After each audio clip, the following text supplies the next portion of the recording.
The sort of unifying feature of consciousness, in a sense, is that there is an inherent reflexivity.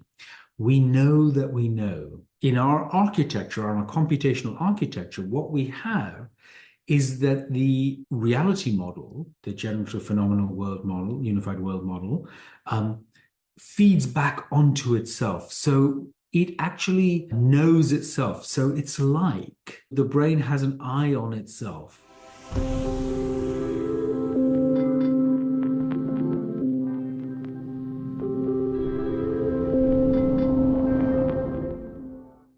Welcome to Living Mirrors with Dr. James Cooke.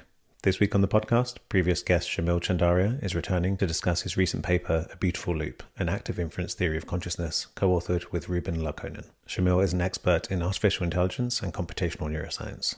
He was a founder of the Centre for Psychedelic Research at Imperial College London, where he's a research fellow, and he's also a research fellow at the School of Advanced Studies Institute of Philosophy, which is part of the University of London. He's a senior research fellow at the Centre for Eudaimonia and Human Flourishing at Oxford University, and most recently he became a fellow of Fitzwilliam College at Cambridge University. Shamil's work is really at the cutting edge of the intersection between science and spirituality, so I hope you enjoy hearing this conversation as much as I enjoyed having it. So yeah, the excuse for us to do a recorded chat today is this Beautiful Loop paper that you just published as a preprint, right, with Ruben Laukkonen. And yeah, I guess I want to give you the chance to kind of take the audience through it, because it's a beautiful paper about a beautiful loop, lots of beauty going on. I think unless you wanted to give a kind of general, maybe I was going to ask you to kind of begin, because it's like an active inference theory, right, of consciousness. So I was going to prompt you to start with active inference, but maybe if there's any kind of preliminaries you want to say about what this whole thing's about. Yeah, I mean, I guess there are two possible places we could start. One is from active inference, and the other is actually from consciousness science. I mean, maybe I'll do a bit of a general overview of where consciousness science is first, and then we'll dive into kind of the predictive processing active inference theory that we're proposing. That sounds great. Just to contextualize the second part in the wider view of where the neuroscience of consciousness has got to. So obviously, as you've discussed on your channel a lot, consciousness and the metaphysics of consciousness has been a deep issue for 3,000 years. And I think, starting around 30 years ago, there was this push in neuroscience to say, okay, well, look, there are all these difficult questions that philosophers have been grappling with. But can we start looking at the brain and get an idea of what's going on when we consciously process information? What is it what's special about certain information processing that makes it conscious? And the initial idea was to look for the neural correlates of consciousness. And this was, famously, Crick and Christoph Koch started this back in the 90s or earlier, I think. And that project actually has been continuing, but during that period, there's been also a whole load of theories which are based in the brain or even based in computational models. And I'll come on to the difference, because what we're proposing is a computational model.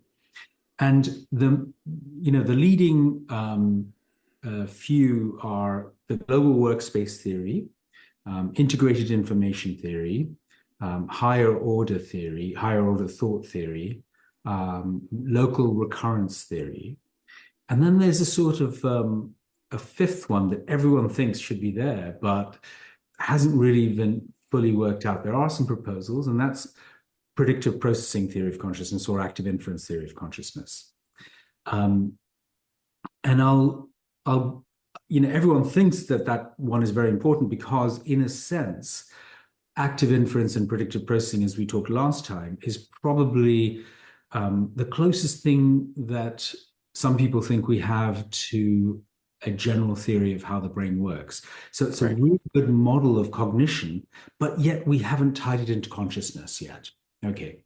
So let's just quickly review what the other theories are, because I think one of the powerful things about our approach is that, we'll come back to this at the end maybe, is that there are amazing bridges to all of these other theories of Right. consciousness. And that's important, just to say, because all of these leading theories of consciousness, global workspace theory, local recurrence theory, even integrated information theory and higher order thought theory, have actually all claim to have lots of evidence in favor of them. And some of the evidence is pretty good. It's pretty interesting. When you look at what's happening, when you look at how things come forward in the brain and then get broadcast around, and you see a spike at 300 milliseconds, this is kind of saying, oh, there's really some evidence for example, a global workspace theory. So this is strange why all of these other theories seem to have evidence. And could it be that they're all parts of a more general theory? They're all angles of looking at this wider whole. And in a way, what we're doing is providing another angle and then seeing that they all connect together.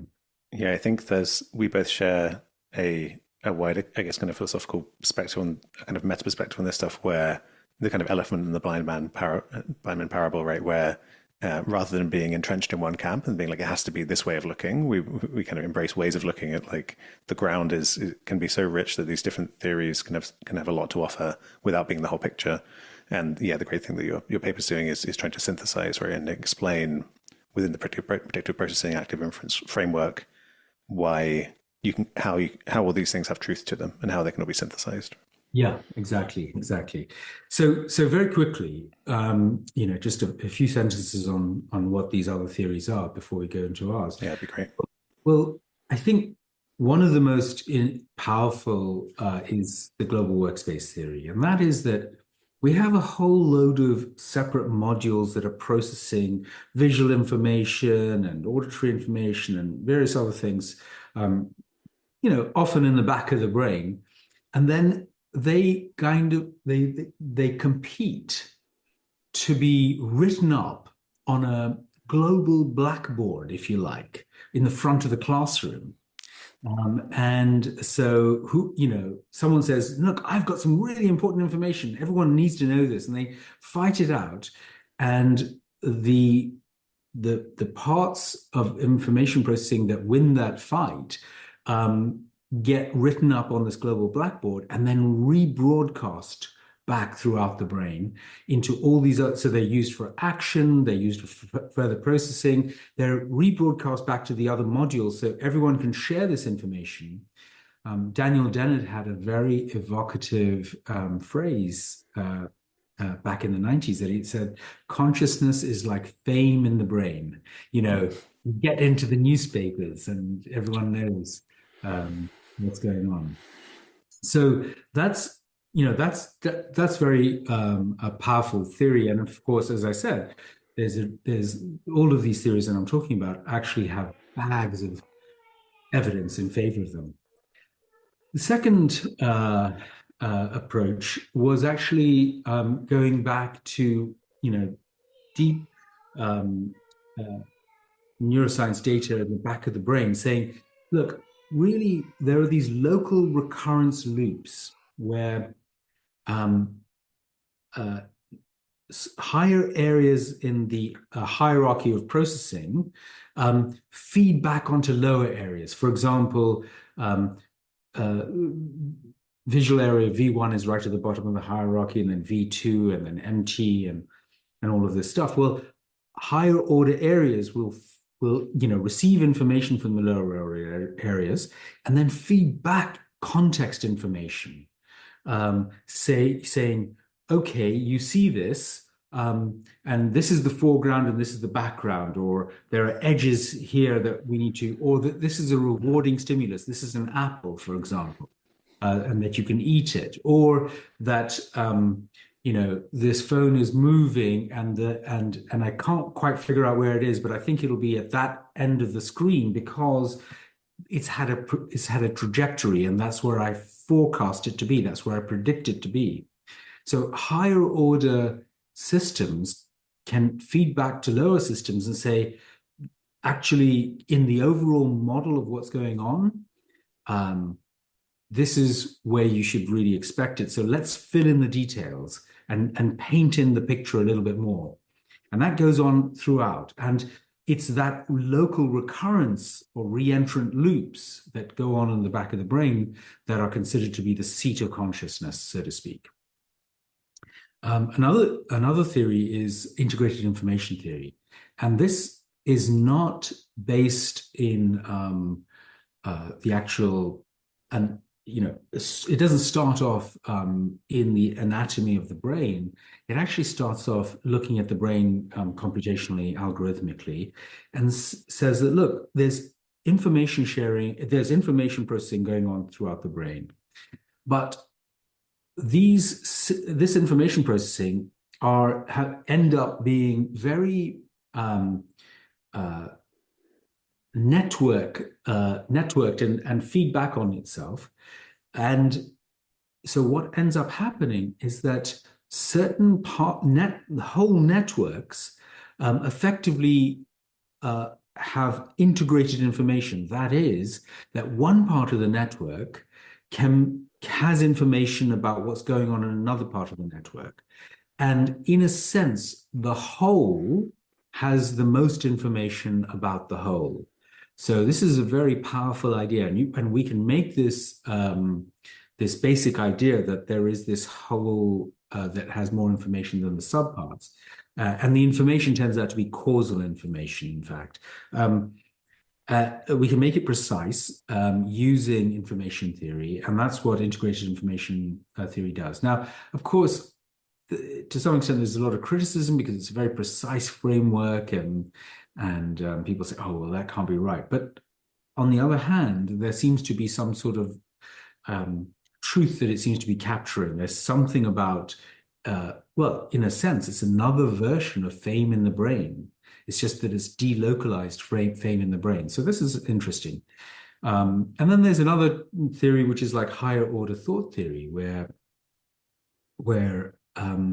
we have representations at the back of the brain, but they only become conscious when they're re-represented, kind of like a meta-awareness in the front of the brain, in the prefrontal cortex, for example.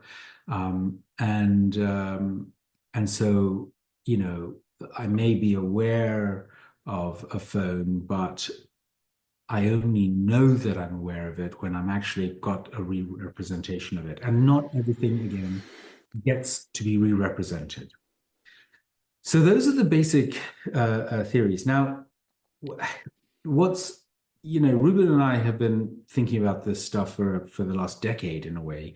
We're both been very taken with the power of the free energy principle and active inference and predictive processing as you are. And exactly as you have surmised, we think that, well, look, this seems to describe what the brain is doing algorithmically, where it's doing approximate Bayesian inference. It's doing Bayesian inference in a hierarchical generative model.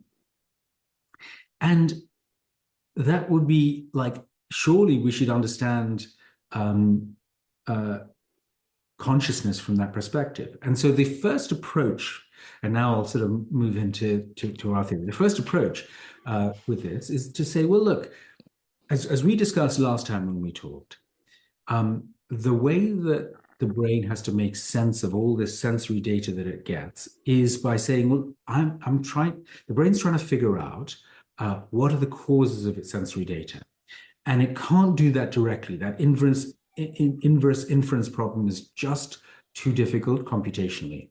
So what the brain does and what machine learning and artificial intelligence does is it has this workaround, which is to say, okay, let's make our best guess of what's going on and then have a generative model and simulate what we think is going on, have a model of the world, have a generative model, which then the output of that generative model is what we would see.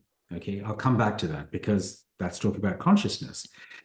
But what we then do is to say, well, let's compare the output of that generative model to the sensory data that we get, and then minimize the prediction error, change the generative model, change the simulation a little bit so that it minimizes the prediction error with the sensory data. So we're kind of tuned into the world. We're not just hallucinating, it's controlled hallucination.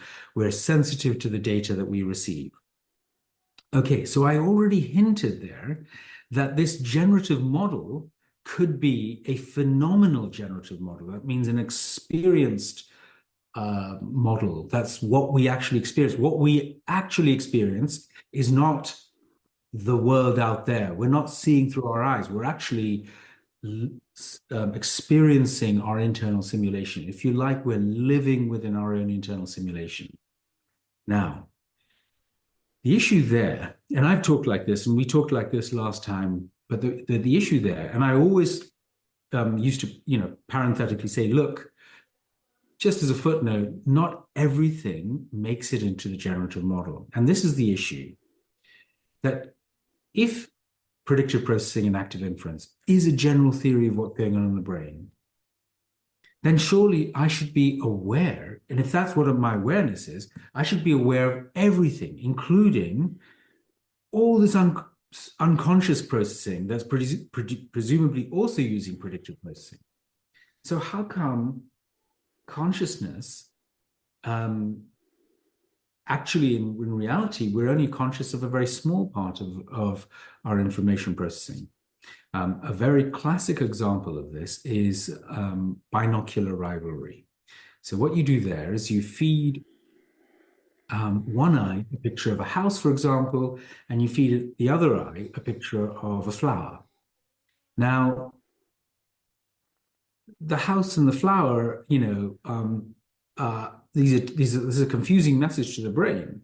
And rather than try to put it together and see a flowery house or something, what the brain does is you see a house, for example, for a few seconds, and then it flips to seeing a flower, and then it flips to seeing a house. And so we know that, but when we do the brain scanning, we can see that both images are kind of starting to develop at the back of the brain, yet only either the house or the flower gets through to consciousness.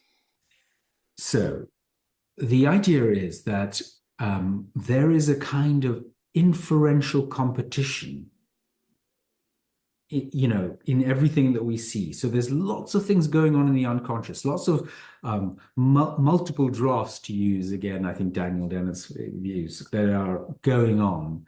And there is like global workspace theories, there's a kind of a competition amongst these ideas to say, who gets into the generative phenomenal world model?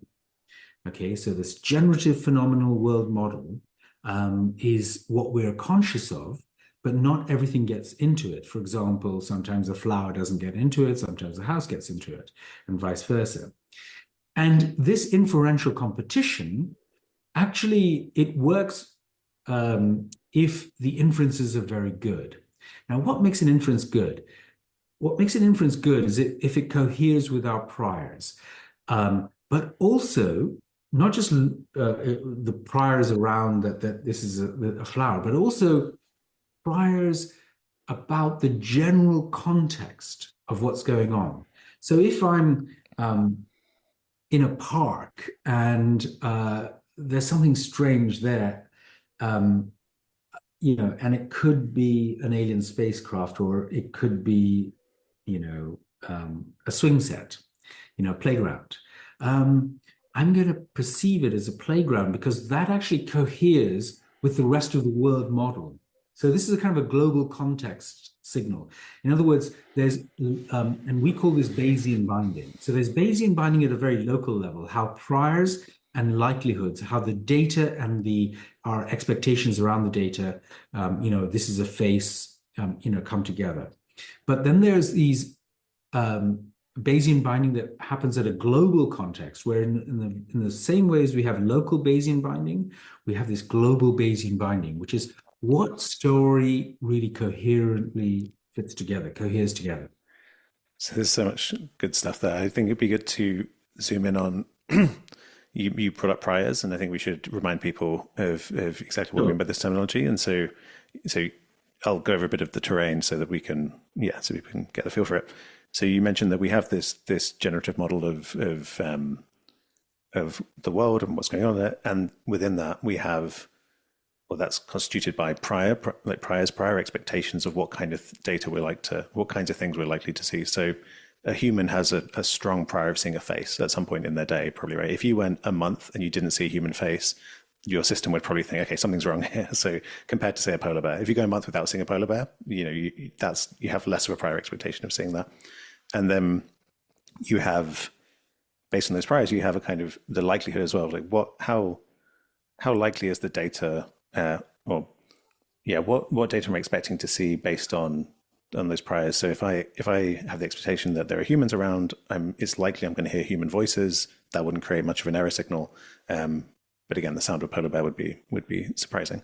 So with this, we're kind of generating the output of this generative model. We have this simulated world, this controlled hallucination that's being tuned by the kind of constantly inflowing data we're getting, and we're constantly adjusting to not be surprised, to not have prediction errors. Because if you're out of touch with reality, you're not going to survive very long. So there's this kind of Darwinian selection imperative to stay fine-tuned to what's going on. So that's the kind of basic picture of perception under this kind of predictive processing, free energy principle framework. And then, and we're both pointing to this idea that the output of the generative model is your experience, right? That what would be called the posterior, I guess, would correspond to it in terms of you're synthesizing your prior expectations with the incoming information. And so you've got this. And I just need to add parenthetically that some of the output of your generative model, because it has to go through a competition. Yeah. Not all of it. Yeah, so I mean, someone might imagine you've got your kind of the generative model in terms of maybe like the synapses in the brain. It's speculative, but you could be over time storing things like, I expect to see a face at some point. But if you're just looking at a blank white wall, you might not see a face. But if you're looking at some clouds, then it might be leveraged so that maybe the neural activity in face areas of the brain become active, and then you might be getting into the kind of territory where you're actually going to perceive a face.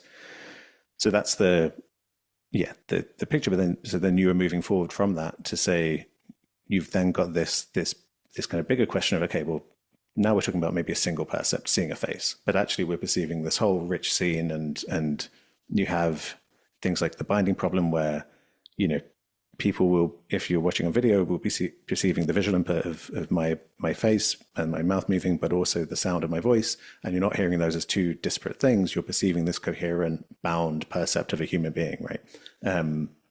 And a human being in a scene, in a room. And so you've got this whole kind of hierarchical stack of priors that are being leveraged in line with the incoming data to simulate this whole complex world at multiple scales. Right. Exactly. And as you describe, this binding problem has really been a real issue in consciousness science, which is how does the sound and of clapping and actually the action, the visual stream kind of come together in this unified percept of a clap.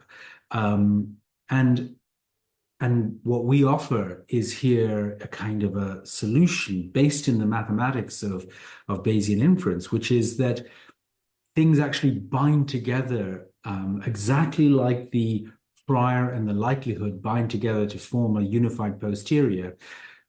This is happening at a global scale where priors and posteriors cohere. It's just that they have to cohere with the unified whole of the entire generative phenomenal unified world model. So that's a big mouthful. Generative, means it's the output of multiple generative models. Generative phenomenal, that means this is what we actually experience. World model, so the word unified is very important there, that it's unified, that it is bound together, and that it's a world model. That's our entire simulation. And this generative phenomenal world model, we actually end up calling our reality model. Because actually, that's what we naively think. It's the whole of what we experience. It's our reality. So that's two of the major conditions that we have for consciousness. A reality model that's bound together in this way, and an inferential competition to get in there. And then the final and kind of almost most important part of the theory is something that we call epistemic depth. And so eventually we call this theory the epistemic depth theory. And that is that there's one very, very important thing in consciousness, which all the other theories of consciousness also hint at, which is that there is an inherent reflexivity in whichever of these models that in a way, people haven't really tuned into this enough, but the sort of unifying feature of consciousness, in a sense, is that there is an inherent reflexivity. We know that we know. And so what in our architecture, on our computational architecture, what we have is that the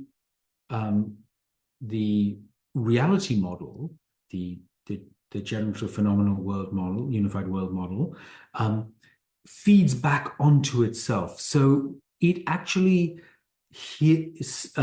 knows itself. So this is important because this is actually the critical thing. So let me give a couple of intuition pumps here. So it's like the output of the brain it's almost like the brain has an eye on itself.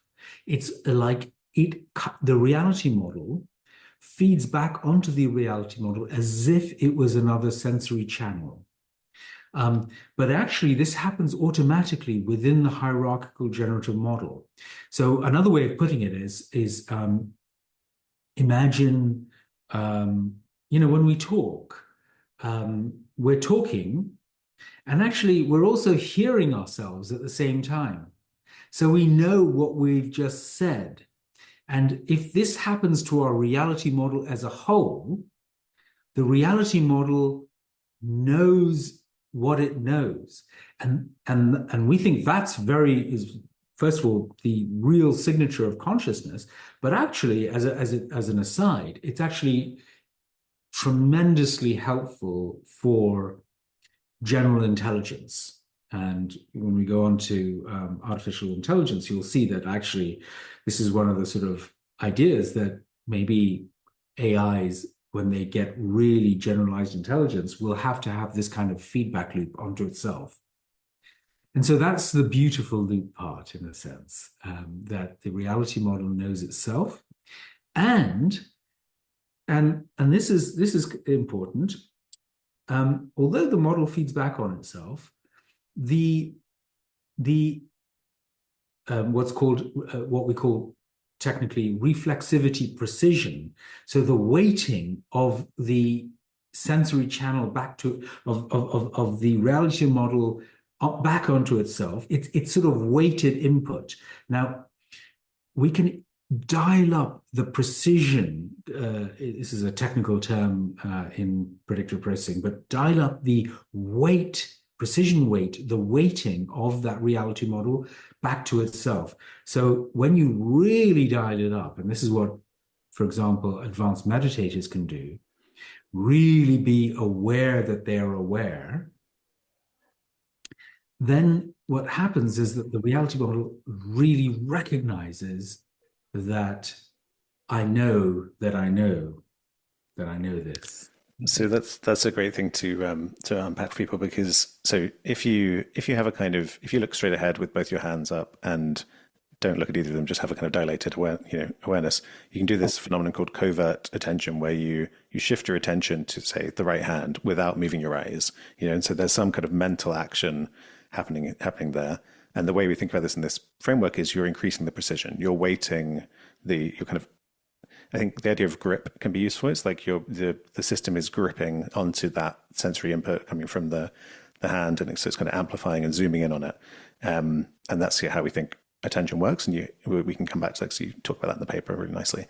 And so you've got the model feeding back on itself, and I love that the line in the paper about it being like a sensory input to itself.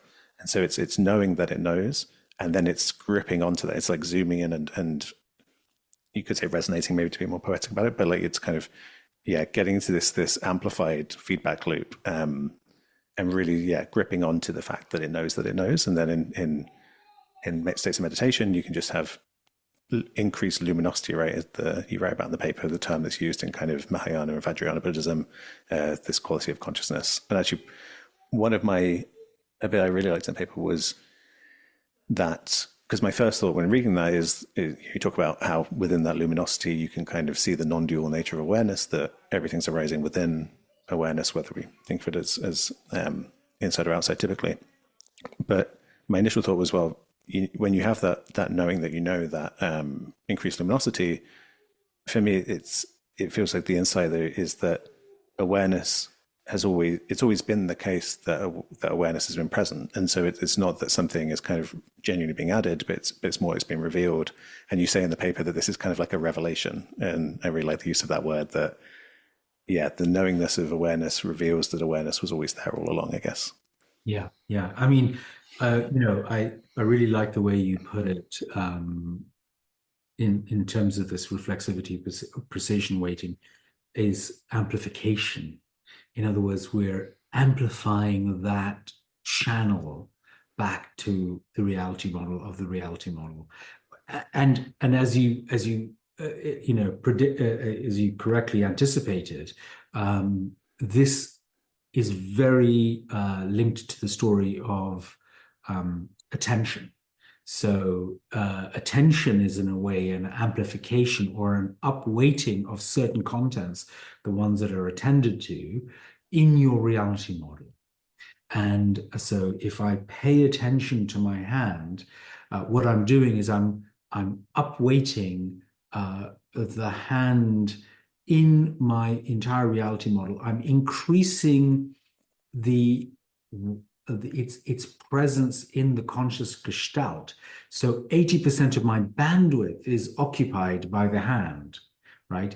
Now, precision weights sort of generally add up to 100%. So if 80% is occupied by my hand, then the rest of the reality model is kind of down-weighted. It's like kind of like a magnifying glass in a way, rather than a spotlight, which attention is often thought of as a spotlight. It's better to think of it as a kind of a magnifying glass, as you say, an amplification device. I think a great thing about you and Ruben working together is you've both very thoroughly seen through the illusion of being a contracted self that lives in the head, and see that because you say in the paper that we shouldn't be thinking of that kind of selfhood as a prerequisite for consciousness, but rather consciousness arises first, and then that experience of the self arises within it. And so when you have that understanding, you see that our folk intuition notion that when I pay attention to my hand, what's happening is I'm in my head sending some kind of spotlight of awareness onto the hand, that's actually a construct. That's not what's happening. And there's a great where you write about how, so in meditation, when someone says pay attention to your breath, it's not that the subject is doing this act of kind of zooming attention onto the hand. Rather, you're saying update your reality model so that the breath is the kind of dominant feature of your reality model. Right. And I think we even say, effectively, it's simplify your reality model. Right. It's just dominated by the breath. 80% of the bandwidth is dominated by the breath, and that automatically downweights all the other stuff, peripheral stuff, the thoughts that are going on. It all. to go quite far out with this, the when you emphasized earlier that you call it a reality model because it's, if you call it kind of a world model or an environment model, you can imagine it's just about, okay, this room and I'm simulating this, but at least to me it feels like it stretches as far as you can think about what you think actually exists in like a reified way. So that like with awakening, you could say like even the universe, even space time is a kind of is occurring in our collective consensus reality model. Now, that could make people anxious because understandably it's ungrounding, but I would say those three dimensions exist somewhere in the numinous unfolding of reality, and we're tuning into them. So there's a relative structure there, but that we shouldn't expect the ground of existence, or when we start to look at the subatomic level, we shouldn't be surprised that you don't find those three dimensions of space very neatly as a stage on which everything's playing out. The idea that everything's playing out in a stage of three-dimensional space plus time is occurring in our shared reality model. Yeah, exactly. It's worth just talking about this because, of course, as you say, we kind of slightly provocatively call it a reality model. And that's really to emphasize the fact that actually we're always living within our phenomenal world. That is our reality. Now, there is then the further metaphysical issue to say, well, what is ultimate reality? What is the nature of, but actually, even describing it, even thinking about it, it's all just models. We never get beyond the models at all. And to the extent that we do, it will be ineffable and incommunicable in a way. Yeah, I mean, I think of it maybe a bit like if you were looking at say you were in a water park and there were like loads of fountains everywhere, and you're looking at the reflections of the fountains in a mirror, and some kind of there seems to be some kind of emergent structure where actually they seem quite solid. And the mirror here is your kind of conscious experience. You're not directly in touch with the water, the fountains, but then actually say. It's a bit of a weird analogy, but say that the mirror is actually made of water too. It's a reflection in a pond, right? That's actually a better way to say it. Say it's a reflection in a pond.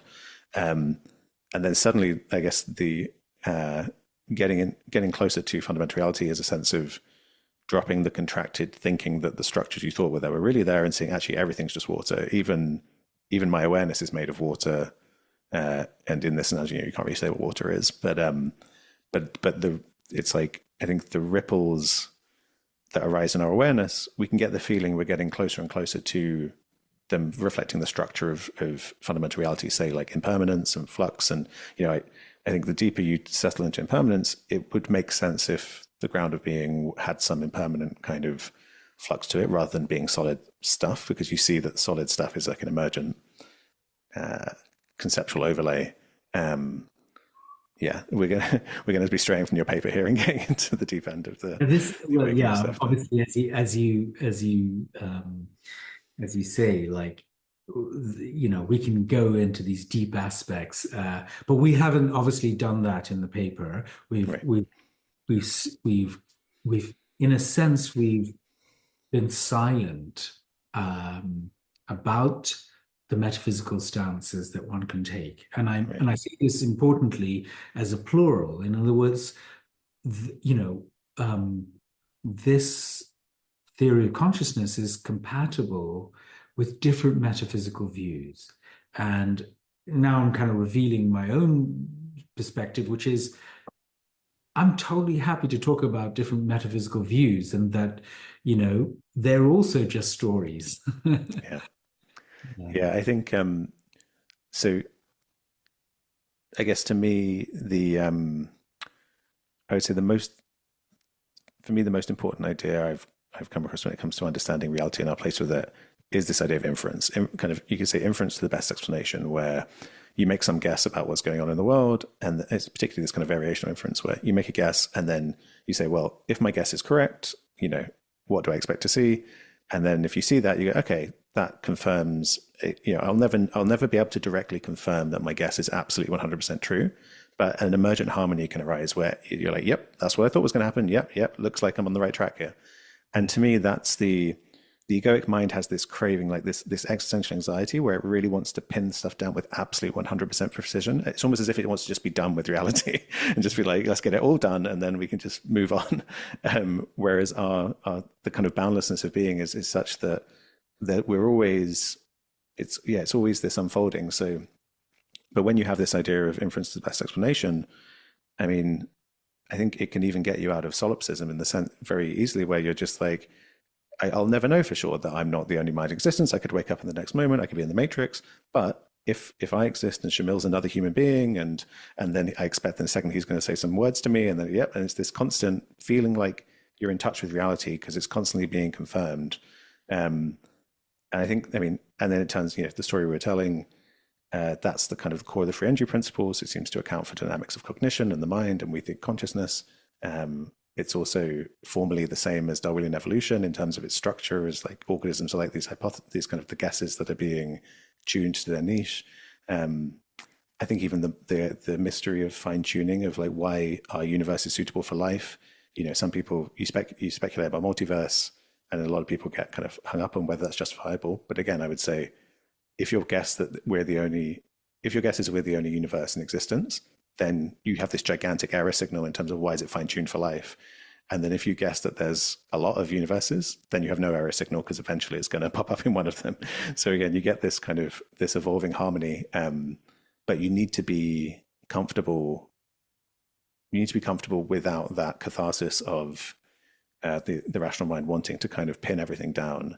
So it's that kind of unknowing, that relaxing back into the mystery but it's like you once you're content to not know, suddenly it's like, oh, I'm actually in touch. Like I'm content that I'm not directly in touch with reality. And then it's like, actually, I'm really coupled to it. Maybe coupled on, I'm resonating with it. I am in touch with it actually. Like it's mediated, but like there's James, this is great because I'm really resonating with you actually right exactly. now. I actually really think this is right. And let me just emphasize the point that you made, which is, a general trait that we would have as an egoic mind, but especially from the age of the Enlightenment, from the scientific revolution, which is, I want to know the truth of the matter, how it really is. We need to, that's what I need to know. I want to know whether, like I'm looking at this as in your analogy on this reflection on the water surface, and I'm kind of seeing fountains and all this kind of stuff, but I want to know whether it really is fountains. Now, this may not be where you want to go, so just let me pull me back here, but we really need to talk about truth there and why that itself is problematic, and why this view of things actually gives a better account and actually has, as philosophical views of truth have evolved, they've come to more and more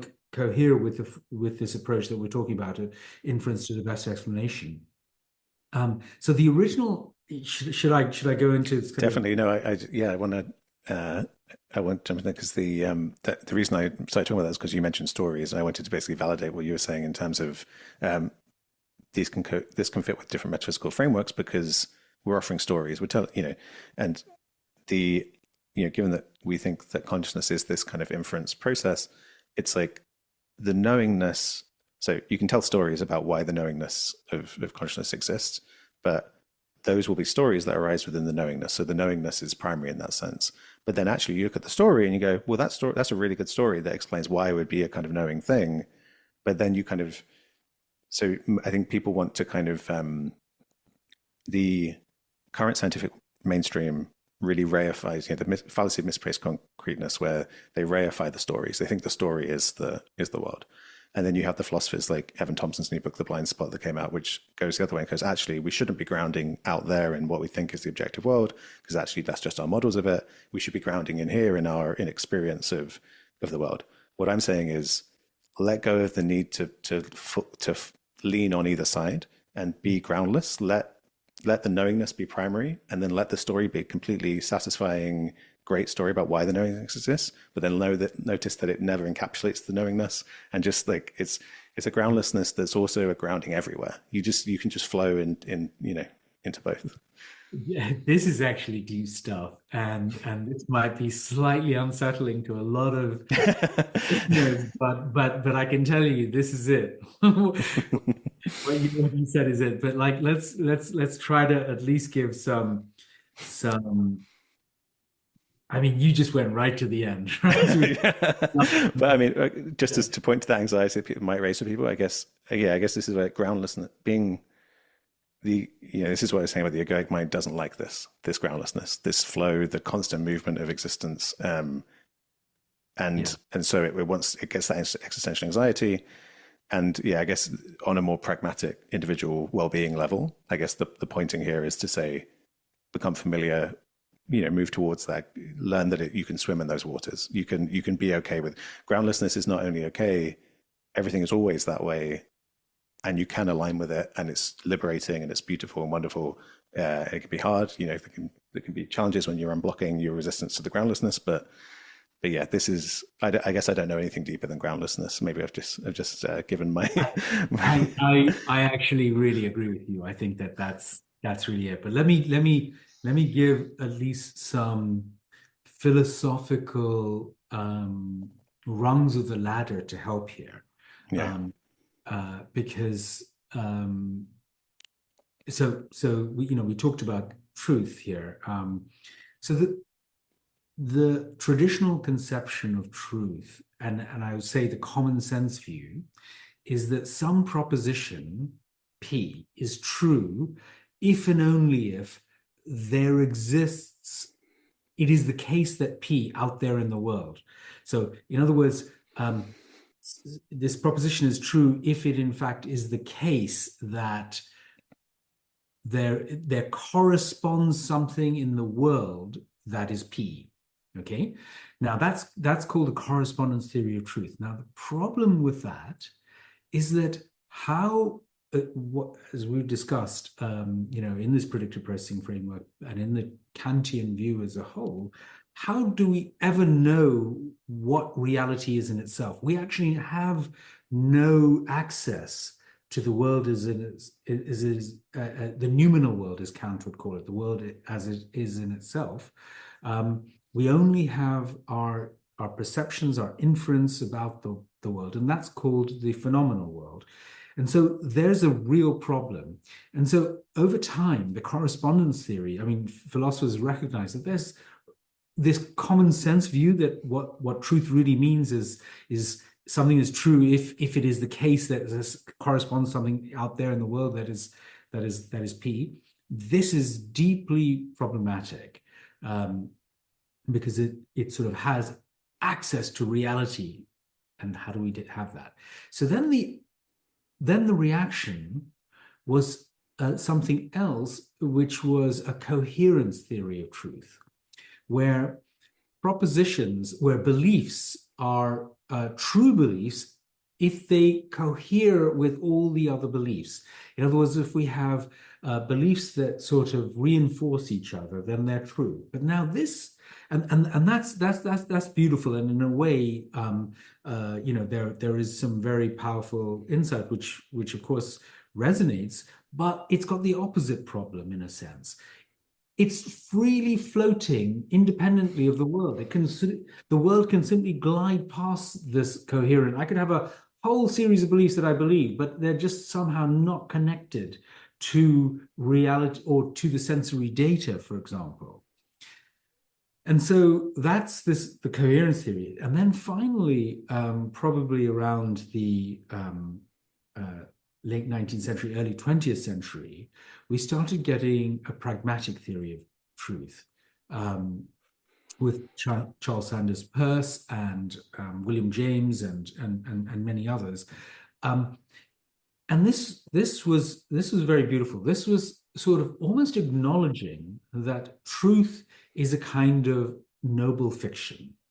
It is in a sense a vanishing point of the end point of human inquiry. So it's like an aspirational goal that we should say, look, let's have an inquiry. I'll say some proposition and you'll say, well, I have some sensory data and I see it like this, and you'll see it like this, and then we'll go out and we'll collect some water from the well, and we'll actually see if it's hot or cold, and or find out where the well is or whatever, and interact with the world, and we'll still all be within our phenomenal worlds.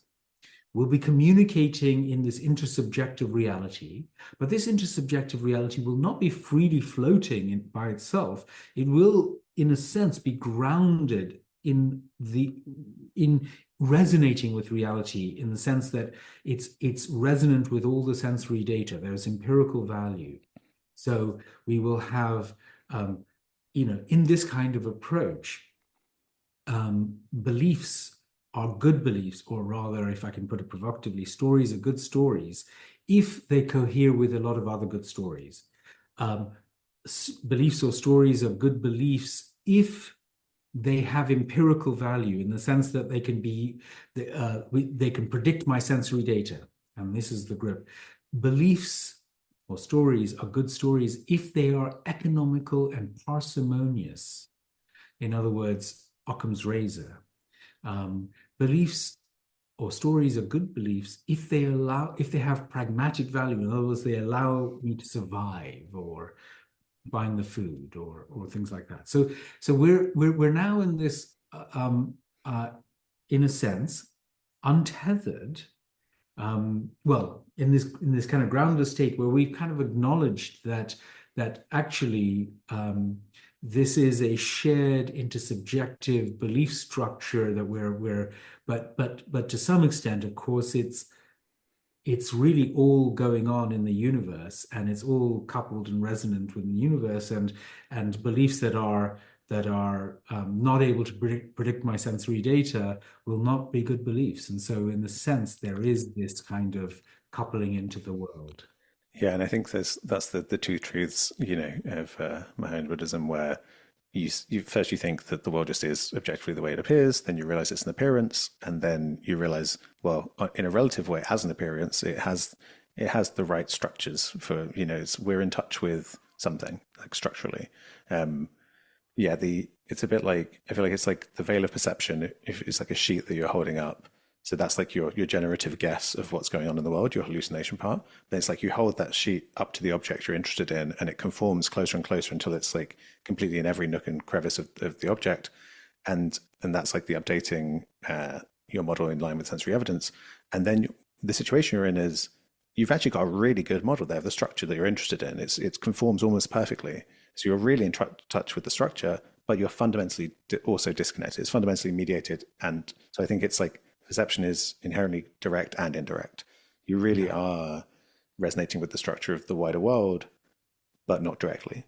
And the story we've been telling, I think the reason why the free energy principle as a kind of theory of organisms is a great linchpin for this, is like, just to kind of, a great thing about this stuff is, I was going to go over it again, like it is, you kind of keep coming at it from the same, it's very loopy, it keeps kind of coming back to it through different channels. But so if you imagine you've got like, you start with this basic imperative I mentioned before of like, if you want to keep being as a thing, don't be surprised. If you're constantly surprised, you're not going to survive very long. Well, how are you going to do that? Well, you need to be informed about what's going on in the world. You need to have this resonance with what's going on in the world if you're going to avoid being destroyed. And then you need to leverage that in every moment to anticipate what's going to happen to you, right? What sensory evidence you're going to get. And so it's that coupling to the wider world that's I think, it's exciting that people are fleshing this out into a whole kind of Bayesian mechanics of things. And I think that's, like a physics of sentience. I think that's where we're going to, what's also cool about it is it's a kind of scale-free vision of physics. So I think it can take us away from reductionism, where it doesn't need to be, we keep talking about the cosmos evolving along these principles as well as at the smaller scale. But then if you accept that that's a good model of what's going on in us, these kind of guesses and inferences about what's going on in the wider world, that's coupled, then it explains why we are conscious beings that engage in philosophy and talk about ontology and epistemology and how they relate. And like all of this stuff, suddenly kind of the harmony arises and everything's like, yes, it looks like we're on the right track. And again, part of the reason we'll never know is it's inherently a kind of unbounded exploration where each new way of being. Each new belief state kind of creates new niches for you to expand into. So, there's like I know we both enjoyed Bobby Azarian's book, The Romance of Reality, that really focuses on this aspect, the unbounded kind of eternal process of ever accumulating knowledge in the forms of kind of structures in the universe through these kinds of dynamics. There are a few points I really want to get to on your paper, and we're really getting into the kind of let's we've strayed from consciousness to metaphysics a little bit. But I always love chatting with you about this stuff, so I'm glad we did. But so another great aspect to this is you mentioned the intuition pumps. So we have this idea, you've got your reality model and it's feeding back into itself, so it knows that it knows, and there's this luminosity of awareness that can increase with meditation and with psychedelics. And you point to this kind of neatly explaining why people talk about expanded consciousness and higher consciousness and becoming more aware. But you use this analogy that it's not that there's a particular mechanism or a particular layer that does this, it's the whole thing timelessly continually feeding back into itself. Like you use the torus, is that the name of that shape, a kind of donut shape of like a field that's constantly flowing into itself. So it captures this timelessness of knowing, of non-dual awareness, right? That it's not playing out in some kind of linear time. Yeah, absolutely. And I think that's very important to kind of emphasize that this kind of framework allows us to make sense of these deep experiences in meditation and psychedelics. So, what we then apply this framework to meditation, and ultimately we see that you go through these focused awareness stages and open awareness, but eventually one can get to a state where the reflexivity precision of the reality model back onto the reality model is very high, so that there is a clear awareness of awareness. And one's at that stage, there can be content in the reality model, or in some cases, the content can be very, very simplified and minimal. And at some stage, when the reality model is very minimal, then really there is just the reality model feeding back onto itself in high epistemic depth. That means that there is simply the awareness of awareness, or awareness of pure awareness, and that is sometimes called the minimal phenomenal experience, a term used by Thomas Metzinger. And traditions in Buddhism have called it clear light cessation, or just the experience of clear light, or in Hinduism it might be something like, in Advaita Vedanta, something like a nirvikalpa samadhi, pure samadhi, where there is no contents but just bright luminous awareness. And then of course in psychedelics, we've been trying to think about computational models of how psychedelics work, and one of the things that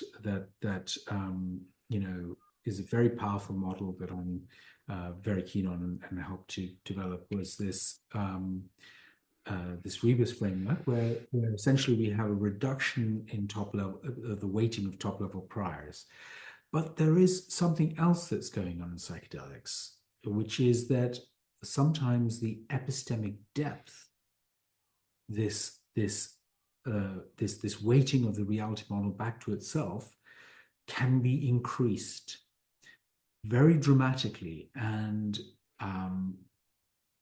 there is a sort of there can be a recognition in psychedelics states of this, and in a sense, this phenomenology that people have in an expanded state of consciousness is really referring to the fact that most people wouldn't have dialed up the sort of awareness of awareness part of their reality model, that that much. It hasn't, they don't normally in normal life live in such states of high epistemic depth.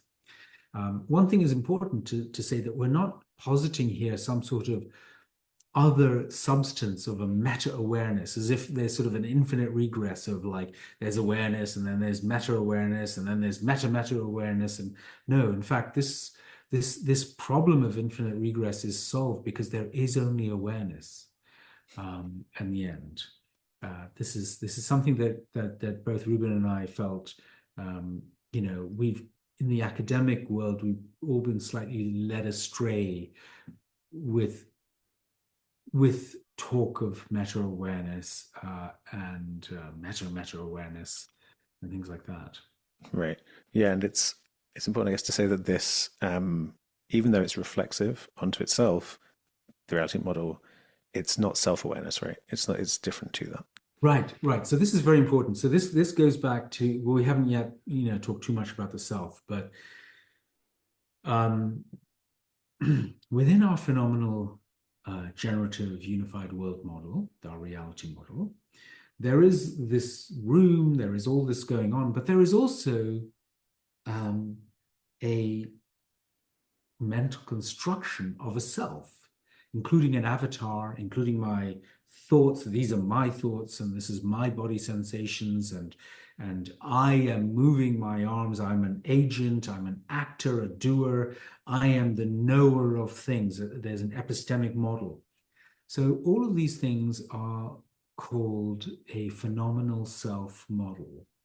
This is again Thomas Metzinger, the philosopher's term, and the phenomenal self model is just one part of the reality model, but a very important part of it. And in this reality model, there is this very strange thing that happens. It is very helpful to think that to have this self model and that everything works off it. So I am seeing this bottle. So there's this subject-object duality that is created within the reality model. This is a construction. And of course, it's an important construction for an evolutionary perspective, because we need this kind of a data structure so that if a tiger comes at me from over there, I can run up the tree over there because I have a model of where I am relative to the tiger. I have polar coordinates and I know the tree is over there. And so I can have efficient action. So this is why we need to have a self model and really care about the self model so that we can survive. So from an evolution perspective, it is a brilliant data structure. But this is all going on within our phenomenal generative unified world model, within the awareness. And what happens is that within this subject-object duality, there is such a strong subject-object dualism that's created that I think that my consciousness is sort of behind my eyes somewhere, or maybe behind my heart, and then I'm looking out at this hand. But of course, all of this is just arising within awareness. So the sort of very common sense view is that, oh well, there is self-awareness, that I'm aware of myself, but that's not the awareness that we're talking about. In a sense, self-awareness arises within awareness as a whole. And this is what one can come to realize in meditation and through other techniques, seeing that ultimately this is all arising within awareness. And so there is this important distinction to make between awareness and self-awareness. Right. Yeah, it's kind of like the organismic process is coupled with this capacity to know, this consciousness, this epistemic quality. But then within that world model, you get this, as you say, like a data structure where it's simplified to this little kind of cartoonish thing where it's like, well, I'm in here inside the head and I'm looking out there, and that's the thing that's constructed. Even though it begins with this reasonable coupling between awareness and being a bodily subject, but even that is like all of that is codependently arising within the whole of reality, as they're not truly separate things that appear the way they appear. Exactly. And the illusion is so good that it's very difficult to break out of it. And generally meditation teachers will give very interesting pointing out instructions. For example, they will say, well, if you become aware of your internal body sensations right now, and you just tune into them, and you hear the sounds in the room, you see that the body sensations are arising effectively in the same space as the sounds, and that your body sensations aren't even restricted to your body. They're somehow overlaid on top of everything else. And then you start slowly starting to break down this sort of this view, and you start to realize, I'm starting to see the illusion unravel at the edges here. Yeah. It's interesting the way that attention, I think, plays a big role in that. Where, like, if you start to pay attention to how you perceive distance, at least in my own experience, it really feels like there's this constant shuttling back and forward that creates a sense of distance, where it's like, okay, I'm referencing the head or the chest or the neck or something, and then moving out, and it just gives this feeling that there's some gap there. When the more you look, the more you're just like, there really isn't. And when it kind of starts to deconstruct, it's like, what did I think that was? That like that thing that was there. Exactly. And as you say, we can get into these habits. For example, if you ask somebody to pay attention to their big right toe, then what happens is that sometimes people have a mental image of Right. sort of going from the head to the toe and like whatever, but actually that's like an overlay on top of, making the story more and more solid. But when you really tune into it, there's no need to do that. There isn't, and the big right toe is just there in the reality model, just like everything else. Yeah. If you go from the sensations in the toe to the awareness of the sensations in the toe to the awareness, like, maybe you can see that it's all happening in exactly the same place. There's no distance from that awareness to, you don't need to look at your head to know where the sensations in your toe are. But yeah, it's so conditioned that we do that a lot. With the luminosity and the reflexivity, I love there's a section about sleep as well, and lucidity in sleep, which made a lot of sense. Yeah, so that's really interesting. I mean, the thing is that, of course, in dreams normally, there's all this stuff going on, but we normally have quite low epistemic depth in dreams, and so reality is unfolding, but there's not a lot of knowing what I know in the process. But what can happen is that, especially through certain trainings and perhaps practice of meditation in the daytime, is that the habit of epistemic depth can become quite good, and increasing epistemic depth, and then suddenly one can become aware of the fact that one is having a dream within the dream, and that's a lucid dreaming. Now, that's very interesting, because then, of course, you start to get a lot of freedom, and you can start to change the dream, and there are all sorts of things that can happen from there. But that's not even the most interesting thing. In a sense, the most powerful thing is something where we can become lucid within deep dreamless sleep. Now, some listeners might be surprised that this would be even possible, because it is a very rare event. But advanced yogis and Tibetan monks and many other practitioners can start having what's called clear light, deep dreamless sleep, where our explanation of this is really that within our model, the way we would characterize this is that there's an increase in epistemic depth. So the reality model knows itself, but now there's no content. perhaps even less content than a minimal phenomenal experience. It's very, it might be, very similar to kind of a state of minimal phenomenal experience, but even less perhaps. And it's possibly the most minimal experience of pure awareness. And there's some controversy that, could this even be known? But it's reported enough to say, well, that's an interesting phenomena. But in fact, our framework, can accommodate this kind of experience. Right. And before we run out of time, it'd be good to bring full circle, close the beautiful loop to the other theories of consciousness we spoke about at the beginning. Yeah. We at the end of the paper, we give a summary table of all the connections that we would have with other theories. And there are several, very important connections. Let me see the first one. Well, first of all, the concept of having a reality model. To some extent, global workspace would cohere with this kind of notion,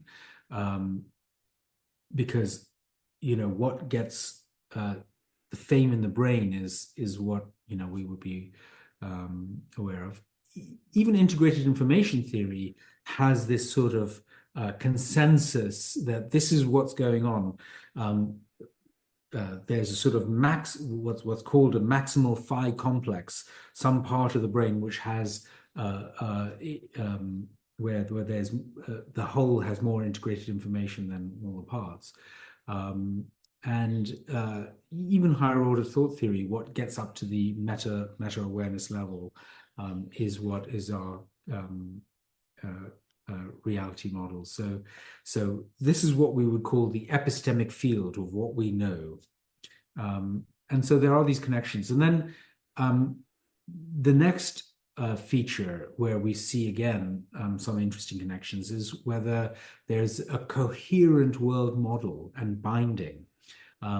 Now, here, especially, I think integrated information theory does a great job here because they specifically talk about what it is what allows information to cohere. Sorry, I raised my hand by mistake. And so I think, again, this binding problem, we approach it in a different way from integrated information theory, but I think in principle, any theory of consciousness really needs to grapple this binding problem, how there becomes this whole coherent, self-dependent description of what's going on. The next feature that we look at is inferential competition. And again, in global workspace, there is a strong notion of essentially some sort of competition to make it up to the global workspace.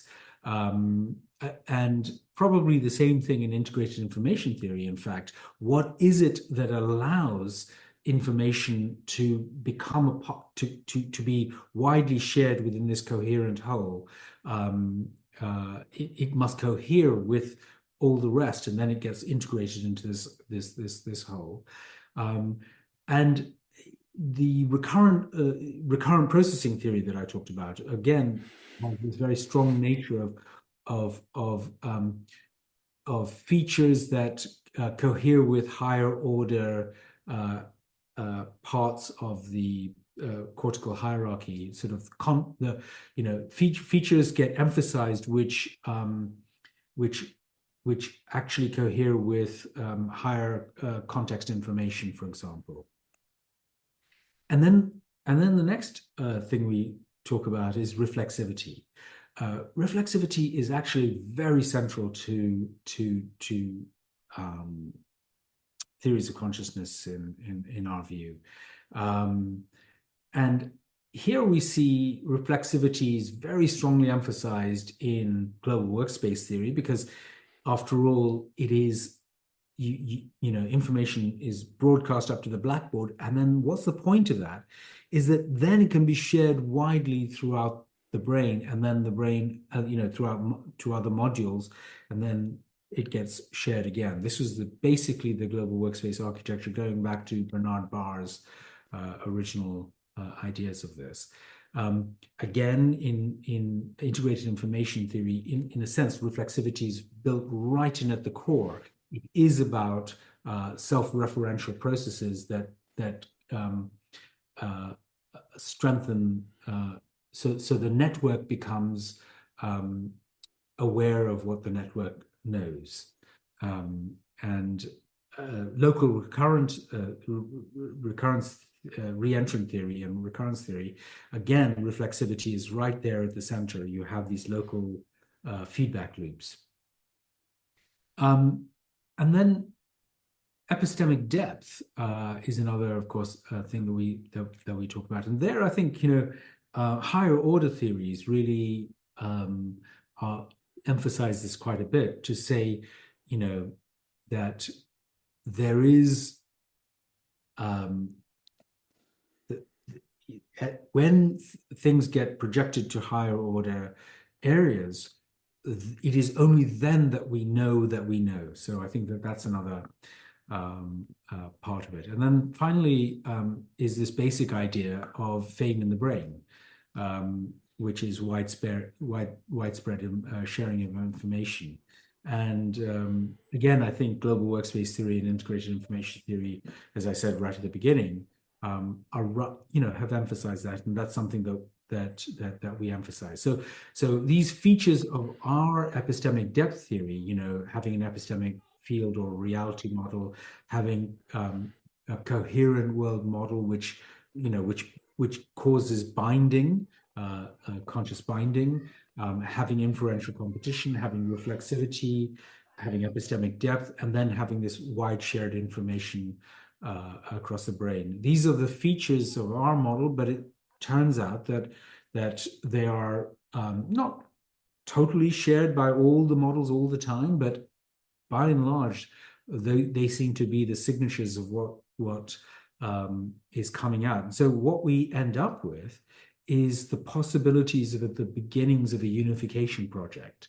And that's one of the things that we offer up, to say, look, if you look at our theory, it really gives you these 6 core features, and we see that these features seem to be also shared by many other theories some of the time.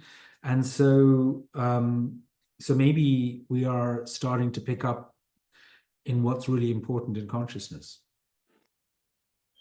Yeah, and it's also fits, talking about synthesizing different theories, it totally fits with my perspective as well. It kind of touches on stuff that I don't touch on at all, in terms of like the meta-awareness, but also in my original Living Mirror paper, I spoke about how I think in the predictive processing framework, the binding problem, I think, is solved very neatly. I think I'm probably articulating basically the same view, where I say it in a kind of top-down way, where it's like, if the causality is based in these high-level beliefs, where what the system, in order to keep surviving over time, the system needs to believe that I'm seeing a human out there, and I believe that kind of a human is the kind of thing that speaks and makes sounds, but also has a visual appearance. I think if you start there, you're kind of beginning with the bound, the guess that that's what's going on in the world, and then it kind of forces everything else to into alignment, and you unpack. I think it's a kind of corresponding picture in more detail, and there's this natural kind of. We've also both written about the kind of reentrant dynamics of the thalamus, and you write about this in the paper. And I think that that's a signature that corresponds with consciousness. This kind of 40 hertz oscillation right between thalamus and cortex. And I tend to view these things through selection dynamics, and I think the kind of Edelman's neurodarwinism and those kinds of things. I think we can, if you see selection acting at all levels, you can see why the winning hypothesis kind of has to be stabilized, has to be the thing that the system recruits. Like, why would it comes back to, I guess, that we're talking about like amplification and resonance, those kinds of processes that lead to, it's the same thing, I guess, as competition that you were talking about. I think just within this framework, you start to get this kind of feeling like, yes, like this is making sense now. It's all starting to kind of cohere. So I recommend people read the paper. It's a wonderful read. And thanks again, Shamil. It's always great talking. Yeah, it's been fantastic, and I really appreciate the great work that you're doing. I mean, this is very important to kind of marry the cutting edge of neuroscience with the cutting edge of meditation and spirituality. Yeah, well, the feeling's mutual. Great. All right, until next time. All right, thanks. Bye.